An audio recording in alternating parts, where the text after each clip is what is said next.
আজ 14ই জুলাই মঙ্গলবার। দেখে নিন আজকের বাছাই করা সব গুরুত্বপূর্ণ খবর। শুরুতেই অল্প কিছু হেডলাইন্স। কলকাতা বিমানবন্দরে উত্তেজনা। 136 বছরের পুরনো মসজিদে নামাজ বন্ধ। ক্ষোভে ফুঁসছে মুসলিম সম্প্রদায়। আসল তৃণমূল হওয়ার দাবি খারিজ। বড় ধাক্কা খেলেন ঋতব্রতরা। 60টি রথযাত্রা কমিটিকে 5 লক্ষ টাকার অনুদান। শ্রাবণে জলযাত্রীদের ওপর কপ্টার থেকে পুষ্পবৃষ্টির ঘোষণা মুখ্যমন্ত্রীর। এছাড়াও রয়েছে আরো অনেক খবর। এবার আসছে বিস্তারিত সংবাদে। নিরাপত্তার কারণ দেখিয়ে ও বিসিএস এর আপত্তির মুখে কলকাতা বিমানবন্দরের ভেতরে অবস্থিত 136 বছরের পুরনো গৌরীপুর জামা মসজিদে প্রবেশের ওপর অনির্দিষ্টকালের জন্য নিষেধাজ্ঞা জারি করেছে বিমানবন্দর কর্তৃপক্ষ। আগে সিআইএসএফ এর জওয়ানদের কাছে পরিচয়পত্র প্রদর্শন করে প্রতিদিন প্রায় 70 জন মুসল্লি সেখানে নামাজ আদায় করতেন। তবে রবিবার 8 নম্বর গেটের দায়িত্বরত জওয়ানরা জানান, বিমানবন্দর কর্তৃপক্ষের কাছ থেকে গেট খোলার কোনো নির্দেশ আসেনি। মুসল্লিদের অভিযোগ, মেরামতির অছিলায় ধর্মীয় অধিকারে হস্তক্ষেপ করা হচ্ছে। এই ঘটনায় প্রাক্তন মন্ত্রী ও জমিয়ত উলেমায়ে হিন্দের পশ্চিমবঙ্গ শাখার সভাপতি সিদ্দিকুল্লাহ চৌধুরী বিমানবন্দর পরিচালকের কাছে লিখিত ব্যাখ্যা চেয়েছেন। অন্যদিকে বিজেপি বিধায়ক সৌরভ শিকদারের দাবি, সেকেন্ডারি রানওয়ে সম্প্রসারণের ক্ষেত্রে মসজিদটি বড় বাধা এবং বিকল্প জায়গার প্রস্তাবও প্রত্যাখ্যাত করা হয়েছে। কেন্দ্রীয় মন্ত্রী সুকান্ত মজুমদারও তোষণ রাজনীতির অভিযোগ তুলে মসজিদ স্থানান্তর নিয়ে প্রশ্ন তুলেছেন।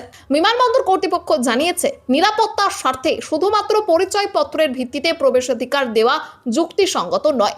নতুন পাস ব্যবস্থা চালু হবে নাকি প্রবেশাধিকার স্থায়ীভাবে বন্ধ থাকবে তা নিয়ে ঊর্ধ্বতন কর্তৃপক্ষের নির্দেশের অপেক্ষায় রয়েছে প্রশাসন। আপনার কি মত? এই মসজিদকে স্থানান্তর করা উচিত? কমেন্ট করে জানান। আসল তৃণমূল হওয়ার দাবি খারিজ। বড় ধাক্কা খেলেন ঋতব্রতরা। কালীঘাট তৃণমূলের ফ্রিজ হওয়া অ্যাকাউন্টগুলো ব্যবহারের অধিকার চেয়ে ঋতব্রত বন্দ্যোপাধ্যায়ের করা আবেদন খারিজ করে দিয়েছে হাইকোর্টের বিচারপতি কৃষ্ণা রাওয়ের বেঞ্চ। ইডির আইনজীবী এস.ভি. রাজু আদালতে জানান, নিম্ন আদালত ইতিমধ্যেই ওই অ্যাকাউন্টগুলোর ওপর নিষেধাজ্ঞা জারি করেছে, যা আবেদনকারীরা গোপন করেছিলেন। শুনানিতে তৃণমূলের আইনজীবী অভিষেক মনু সিংভি বলেন, নির্বাচন কমিশন এখনো প্রকৃত তৃণমূল কারা সে বিষয়ে সিদ্ধান্ত নেয়নি, তাই এই পর্যায়ে অ্যাকাউন্ট ফ্রিজ করা গণতন্ত্রের পরিপন্থী। অন্যদিকে আবেদনকারী পক্ষের আইনজীবী জিষ্ণু চৌধুরী নিজেদের দলকে প্রকৃত তৃণমূল দাবি করে প্রতিনিধিত্বের অধিকার চান। উভয় পক্ষের বক্তব্য শোনার পর বিচারপতি কৃষ্ণা রাও জানান, উপযুক্ত আইনি প্রক্রিয়ার মাধ্যমে আবেদন না করায় বিষয়টি গ্রাহ্য করা সম্ভব নয়। তাই এখন দুপক্ষই জাতীয় নির্বাচন কমিশনের সিদ্ধান্তের অপেক্ষায়। 60টি রথযাত্রা কমিটিকে 5 লক্ষ টাকা অনুদান। শ্রাবণী জলযাত্রীদের ওপর কপ্টার থেকে পুষ্প বৃষ্টির ঘোষণা মুখ্যমন্ত্রীর। রাজ্যের 60টি রথযাত্রা কমিটিকে 5 লক্ষ টাকা করে সরকারি সহায়তার কথা ঘোষণা করেছেন মুখ্যমন্ত্রী শুভেন্দু অধিকারী। নবান্নে জেলা শাসক, বিভিন্ন দপ্তরের আধিকারিক এবং রথযাত্রা কমিটিগুলির সঙ্গে বৈঠক করে তিনি জানান, সরকার এবার রথযাত্রায় সক্রিয়ভাবে অংশ নেবে। পাশাপাশি সারা রাজ্যের 75টি ঐতিহ্যবাহী রথযাত্রার মেলায় সেবা কেন্দ্র স্থাপন করে তথ্য ও সংস্কৃতি দপ্তরের পরিচালনায় পুণ্যার্থীদের ন্যূনতম পরিষেবা দেওয়া হবে। পুরসভা, জেলা প্রশাসন, জেলা পুলিশ ও সংশ্লিষ্ট রথযাত্রা কমিটিকে এই কাজে যুক্ত করা হবে। মুখ্যমন্ত্রী জানান, শ্রাবণ মাসে জলযাত্রীদের জন্য জলপেশ মন্দির, জয়ন্তী এলাকার একটি মন্দির এবং তারকেশ্বরকে কেন্দ্র করে বিশেষ পরিষেবার ব্যবস্থা করা হবে। থাকবে পুলিশ সহায়তা কেন্দ্র, অস্থায়ী স্বাস্থ্য শিবির, জল, ওআরএস ও বিশ্রামের ব্যবস্থা। শেওড়াফুলি থেকে তারকেশ্বর যাওয়ার পথে প্রতি 5 কিলোমিটার অন্তর সেবা কেন্দ্র গড়ে তোলা হবে এবং আবহাওয়া অনুকূল থাকলে শ্রাবণ মাসের প্রতি সোমবার জলযাত্রীদের ওপর কপ্টার থেকে গোলাপ বর্ষণ করা হবে। এছাড়াও ধর্মীয় স্থানগুলির রক্ষণাবেক্ষণ ও সংরক্ষণের জন্য 1000 কোটি টাকা বরাদ্দ। ভারত সেবাশ্রমের হাসপাতালগুলিকে আয়ুষ্মান ভারতের অধীনে আনা এবং স্বামী বিবেকানন্দের জন্মস্থান সিমলা স্ট্রিটের জন্য 5 কোটি টাকার কর্পাস ফান্ডের কথাও ঘোষণা করেন মুখ্যমন্ত্রী। বাংলা পলিটিক্সের সমস্ত খবর প্রতিদিন সকালে দেখতে সাবস্ক্রাইব করুন আমাদের বি পলিটিক্স চ্যানেলটি। আর একটা লাইক করার অনুরোধ রইল। আপনার একটা লাইক আমাদের কাজ করার উৎসাহ অনেকটাই বাড়িয়ে দেয়। অন্নপূর্ণা যোজনায় 30শে আগস্ট পর্যন্ত ভেরিফিকেশন। যোগ্যদেরই মিলবে সুবিধা বললেন মুখ্যমন্ত্রী শুভেন্দু অধিকারী। রাজ্যের অন্নপূর্ণা যোজনা নিয়ে নতুন বার্তা দিয়েছেন মুখ্যমন্ত্রী শুভেন্দু অধিকারী। পূর্ব মেদিনীপুরের মেচেদায় এক অনুষ্ঠানে তিনি জানান, সুবিধাভোগী নির্বাচনের ক্ষেত্রে স্বচ্ছতা বজায় রাখা হবে এবং কোনো অযোগ্য ব্যক্তি যেন প্রকল্পের সুবিধা না পান তা নিশ্চিত করতে প্রশাসনকে নির্দেশ দেওয়া হয়েছে। মুখ্যমন্ত্রী জানান, সুবিধাভোগীদের ভেরিফিকেশনের কাজ আগামী 30 আগস্ট 2026 পর্যন্ত চলবে এবং যারা এখনো ভেরিফিকেশনের আওতায় আসেননি তারা নির্দিষ্ট সময়ের মধ্যে এই প্রক্রিয়া সম্পন্ন করতে পারবেন। পূর্বতন সরকারের সমালোচনা করে মুখ্যমন্ত্রী বলেন, বর্তমান সরকার দ্রুততার সঙ্গে কাজ করছে। তিনি স্পষ্ট জানান, যিনি যোগ্য তিনি নিশ্চয়ই সুবিধা পাবেন, কিন্তু যারা অযোগ্য তারা তালিকা থেকে বেরিয়ে যাবেন। পাশাপাশি তিনি আশ্বাস দেন, প্রকৃত প্রাপকের সংখ্যা আরও বাড়লেও সবাইকে এই প্রকল্পের সুবিধা দেওয়া হবে। মুখ্যমন্ত্রী দাবি করেন, প্রতিটি বিধানসভা এলাকাতে গড়ে 35 থেকে 40 হাজার মহিলা ইতিমধ্যে এই যোজনার সুবিধা পাচ্ছেন। ভেরিফিকেশন প্রক্রিয়া শেষ হওয়ার পর অন্নপূর্ণা যোজনার চূড়ান্ত তালিকা প্রস্তুত করা হবে। উস্কানি দিয়েছি প্রমাণ করুক, পুলিশের গাড়িতে উঠে সাফ জ্বালালেন সিপিআইএম এর লাহেক আলী। সিপিএম নেতা লাহেক আলীকে রবিবার রাতে বাড়ি থেকে গ্রেপ্তার করে পুলিশ। সোমবার তাকে বারুইপুর আদালতে পেশ করা হয়। ডিএম থেরাপির আতঙ্কে তাকে হেলমেট পরিয়ে পিজন ভ্যানে তোলা হয়। পুলিশের গাড়িতে ওঠার সময় লাহেক দাবি করেন তিনি রাজনৈতিক প্রতিহিংসার শিকার এবং তার বিরুদ্ধে মিথ্যা অভিযোগ আনা হয়েছে। তিনি বলেন, উস্কানিমূলক বক্তব্য দিয়েছি প্রমাণ করুক, সবটা রাজনৈতিক প্রতিহিংসা।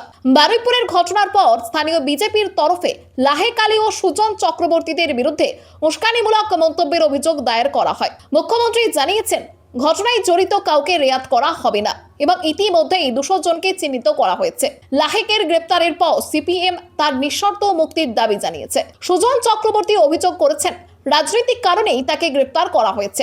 শতরূপ ঘোষ বলেন, পুলিশকে কাজে লাগিয়ে এই গ্রেপ্তার করা হয়েছে এবং এর বিরুদ্ধে আদালতে যাওয়া হবে। অন্যদিকে বিজেপির প্রধান মুখপাত্র দেবজিৎ সরকার দাবি করেন, হিংসায় উস্কানি দেওয়ার ভিডিও রয়েছে এবং উস্কানি দিলে গ্রেপ্তার হবেই। মমতার ঘর ভেঙে মমতাকেই 21শে আমন্ত্রণ, প্রস্তুতি খতিয়ে দেখে ঋতব্রত বললেন, চাই উনি আসুন।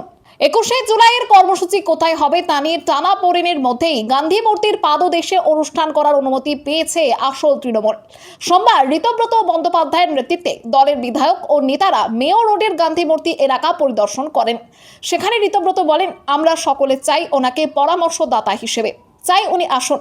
অর্থাৎ 21শে জুলাইয়ের অনুষ্ঠানে মমতা বন্দ্যোপাধ্যায়কে আমন্ত্রণ জানাতে চান তারা। ঋতব্রত দাবি করছেন, তারাই আসল তৃণমূল, তাই 21শে জুলাই পালনের অধিকারও তাদের। ধর্মতলায় কর্মসূচির অনুমতি না মেলায় বিকল্প হিসেবে গান্ধী মূর্তির পাদদেশে সভার অনুমতি চাওয়া হয়েছিল, যা মঞ্জুর হয়েছে। তবে কালীঘাট তৃণমূল কি করবে তা এখনো স্পষ্ট নয়।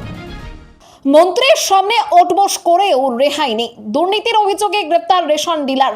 খাদ্যমন্ত্রী অশোক কীর্তনিয়া গ্রাহকদের সঙ্গে দুর্ব্যবহার ও বেআইনি কার্যকলাপের অভিযোগ পেয়ে সোমবার হাবড়ার গুমায় একটি রেশন দোকানের গুদামে হানা দেন।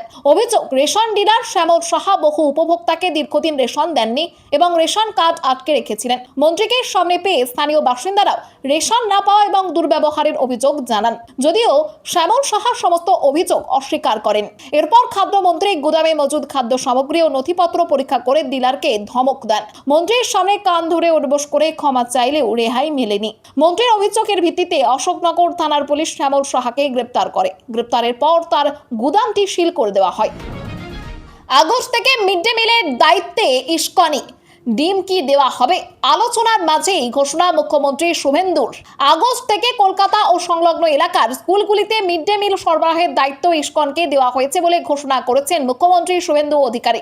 সোমবার বিকাশ ভবনে বৈঠকের পর তিনি জানান, 1 আগস্ট থেকে কলকাতা সহ বড় একটি অংশে ইস্কন মিড ডে মিলের বিতরণের দায়িত্ব নেবে এবং উচ্চমানের খাবার সরবরাহ করবে। ডিম নিয়ে চলা বিতর্ক প্রসঙ্গে মুখ্যমন্ত্রী বলেন, আপনারা আরো কয়েকদিন ডিম আর ইস্কন নিয়ে আলোচনা করুন, বাকিটা 1 আগস্ট বলবো। একই সঙ্গে মুখ্যমন্ত্রী জানান, 1 আগস্ট থেকেই প্রাথমিক স্তরে মিড ডে মিলের জন্য মাথা পিছু বরাদ্দ 6 টাকা 78 পয়সা থেকে বাড়িয়ে 10 টাকা করা হবে। ইস্কনকে মিড ডে মিলের দায়িত্ব দেওয়ার সিদ্ধান্তকে কেন্দ্র করে ডিম, পুষ্টি এবং স্বনির্ভর গোষ্ঠীর কর্মসংস্থান নিয়ে বিতর্ক তৈরি হয়েছে। বিষয়টি নিয়ে কলকাতা হাইকোর্টে মামলাও দায়ের হয়েছে এবং রাজ্য সরকারকে হলফনামা জমা দেওয়ার নির্দেশ দেওয়া হয়েছে। ডেডলাইন পার হলেও কেন বাড়তি ছাড়? নির্বাচন কমিশনকে করা চিঠি মমতার। দিল্লি থেকে তোপ মহুয়া সাগরিকার। জাতীয় নির্বাচন কমিশনের নিরপেক্ষতা নিয়ে প্রশ্ন তুলে তৃণমূল কংগ্রেস অভিযোগ করেছে, দল ভাঙানোর খেলায় বিদ্রোহী শিবিরকে কমিশন বাড়তি সুবিধা দিচ্ছে। নির্ধারিত সময়সীমা পেরিয়ে যাওয়ার পরও অপর পক্ষকে অতিরিক্ত সময় দেওয়ার প্রতিবাদ জানিয়ে তৃণমূল সুপ্রিমো মমতা বন্দ্যোপাধ্যায় নির্বাচন কমিশনের সচিবকে চিঠি পাঠিয়েছেন। সোমবার দিল্লিতে সাংবাদিক বৈঠকে মহুয়া মৈত্র এবং সাগরিকা ঘোষ মোদী সরকার এবং নির্বাচন কমিশনের বিরুদ্ধে সরব হন। মহুয়া মৈত্র দাবি করেন, তৃণমূল 6 জুলাই নির্ধারিত সময়ের মধ্যেই জবাব জমা দিলেও অপর পক্ষ তা করেনি। তবুও কমিশন তাদের 10 জুলাই পর্যন্ত সময় দিয়েছে, কিন্তু 13 জুলাই হয়ে গেলেও তারা জবাব জমা দেয়নি। মমতা বন্দ্যোপাধ্যায় চিঠিতে জানিয়েছেন, অপর পক্ষ নির্ধারিত সময়সীমা মানতে ব্যর্থ হওয়ায় 6 জুলাই জমা পড়া তৃণমূলের নথির ভিত্তিতে তদন্তের নিষ্পত্তি করা উচিত। একই সঙ্গে সাগরিকা ঘোষ ইডির ভূমিকা নিয়েও প্রশ্ন তুলে দাবি করেন, 2014 সালের পর থেকে ইডির 95% মামলায় বিরোধী নেতাদের বিরুদ্ধে হয়েছে এবং বিজেপি দেশকে ওয়ান পার্টি স্টেটে পরিণত করতে চাইছে। 81,000 স্কুলের ভোল বদল হবে, নেতার বদলে পরিচালন সমিতিতে অভিভাবকরা। রাজ্যের শিক্ষা ব্যবস্থায় আমূল পরিবর্তনের রূপরেখা ঘোষণা করেছেন মুখ্যমন্ত্রী শুভেন্দু অধিকারী। বিকাশ ভবনে বৈঠকের পর তিনি জানান, জাতীয় শিক্ষানীতি বাস্তবায়নের ফলে কেন্দ্রীয় গ্র্যান্টের অর্থ দ্রুত রাজ্যে আসবে এবং 81,000 স্কুলের পরিকাঠামো উন্নয়নে তা ব্যবহার করা হবে। প্রতিটি স্কুলে গ্যাসে মিড ডে মিলে রান্না, এর পাশাপাশি পর্যায়ক্রম সোলার প্যানেল বসানো, পরিচ্ছন্ন শৌচাগার, আর্সেনিক মুক্ত পানীয় জল, রাঢ়বঙ্গের স্কুলে ফ্যান ও বালিকা ও কো এডুকেশন স্কুল কলেজে স্যানিটারি ন্যাপকিন ভেন্ডিং মেশিন বসানোর পরিকল্পনার কথাও জানান তিনি। মুখ্যমন্ত্রী আরও জানান, ওবিসি সংক্রান্ত আইনি জটিলতা কাটলেই 6,000 প্রার্থীর নিয়োগ এবং বাকি 6,000 পদের সাক্ষাৎকার দ্রুত সম্পন্ন করা হবে। নিয়োগ প্রক্রিয়াকে রাজনৈতিক প্রভাব মুক্ত রাখতে দুষ্মন্ত নারিয়ালকে রিক্রুটমেন্ট বোর্ডের চেয়ারম্যান করা হয়েছে। বেসরকারি শিক্ষা প্রতিষ্ঠানের ফি ও নিয়ম কানুনে কড়া নজরদারির পাশাপাশি স্কুল পরিচালন সমিতির শীর্ষ পদে অভিভাবকদের দায়িত্ব নেওয়ার জন্য নতুন বিল আনার নির্দেশও দিয়েছেন মুখ্যমন্ত্রী। দুর্গাপুরে দোলা সেনকে কালো পতাকা, চোর স্লোগানে বিক্ষোভ বিজেপি কর্মীদের। দুর্গাপুরে কেন্দ্রীয় ইস্পাত মন্ত্রীর সঙ্গে দেখা করে বেরোনোর সময় তৃণমূল সাংসদ দোলা সেনকে কালো পতাকা দেখিয়ে বিক্ষোভ দেখান বিজেপির কর্মী সমর্থকরা। তাকে লক্ষ্য করে চোর চোর স্লোগান দেওয়া হয় এবং তার গাড়ি আটকানোরও চেষ্টা করা হয়। ঘটনাকে কেন্দ্র করে দুর্গাপুর হাউসের বাইরে উত্তেজনা ছড়িয়ে পড়ে। পরে ঘটনাস্থলে পৌঁছয় পুলিশ। বিজেপি কর্মী জয়দীপ বন্দ্যোপাধ্যায় দাবি করেন, তৃণমূল শ্রমিক সংগঠনের চোর নেতারা বিজেপির গা ঘেঁষার চেষ্টা করছে, সেই জন্যই আমরা কালো পতাকা দেখালাম। দোলা সেন খারাপ তৃণমূলের সঙ্গে যুক্ত। রাজ্যে পালা বদলের পর কালীঘাট মন্ত্রী তৃণমূল নেতা কর্মীদের ঘিরে বিভিন্ন জায়গায় বিক্ষোভের ঘটনা ঘটছে। এর আগে সাংসদ মহুয়া মৈত্রকেও কালো পতাকা দেখানো হয়েছিল এবং তাকে লক্ষ্য করে ডিম ছোড়া ও গো ব্যাক চোর স্লোগান দেওয়া হয়েছিল। এবার একই ধরনের বিক্ষোভের মুখে পড়লেন দোলা সেন।